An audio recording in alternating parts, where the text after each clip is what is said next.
ஒளியின் ஒளி யூடியூப் சேனலுக்கு உங்களை வரவேற்பதில் மகிழ்ச்சி. இன்று எத்தகைய ஒரு சூழ்நிலையையும் மகிழ்ச்சியாய் மாற்றித்தரும் சிவபெருமான் ஸ்லோகத்தை பார்ப்போம்.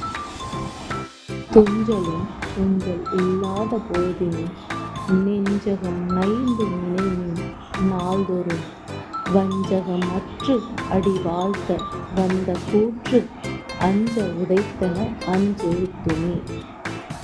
இந்த ஸ்லோகத்தை நீங்கள் எத்தகைய கடினமான சூழ்நிலையில் இருந்தாலும் கருத்தொன்றி சர்வேஸ்வரனின் மனதார நினைத்து சொல்லும்போது அந்த சூழ்நிலை நமக்கு சாதகமானதாகவும் மகிழ்ச்சியானதாகவும் வெற்றியானதாகவும் மாறும் என்பதில் எந்த ஒரு ஐயமும் இல்லை.